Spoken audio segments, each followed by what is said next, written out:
તો વાત કરીએ હવે રાજકોટની. રાજકોટમાં લવ જેહાદનો કિસ્સો સામે આવ્યો છે કે જ્યાં 15 વર્ષની સગીરાને ઇલિયાસ નામના યુવકે પ્રેમજાળમાં ફસાવી સગીરાનું માણાવદરથી અપહરણ કરવામાં આવ્યું. સગીરાની માએ કહ્યું કે ઇલિયાસ 2 સંતાનનો પિતા અને તેની પત્ની પણ હિન્દુ છે. માતા પિતાનું દીકરી પર વશીકરણ કર્યાનો દાવો છે. માણાવદર પોલીસ પાસે ઇલિયાસનું લોકેશન છે, છતાં પણ ધરપકડ ન કર્યાનો પોલીસ પર આરોપ લગાવ્યો છે. સગીરાનો મેડિકલ ટેસ્ટ કરાવવાની પણ માંગ કરવામાં આવી છે. અને આ ઇલિયાસ નામનો વ્યક્તિ શનિવારે બપોરે 12 વાગે મારી દીકરીને ત્યાંથી લઈ ગયો છે.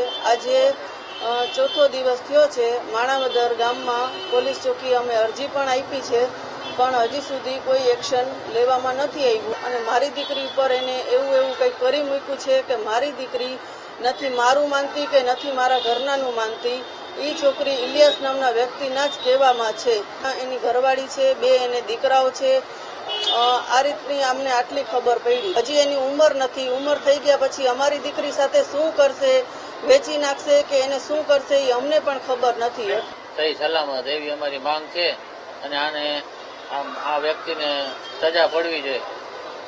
આ લવ જીવાદનો વિકસો ન કરે, આ બધું એને હલવાડવાના ધંધા કર્યા છે. અને આ છોકરી તમારી પાછી નહીં આવવા માંગે તો છોકરી તો હવે છોકરી નો આવે એ બધું ન થાય, પણ એને એના માટે કઈક કરી મૂક્યું છે એટલે એનું જ નામ લે છે, અમારું નામ નથી લેતું. બરોબર. શું અપેક્ષા તમારી સરકાર પાસે, પોલીસ પાસે સામે જોવા છે?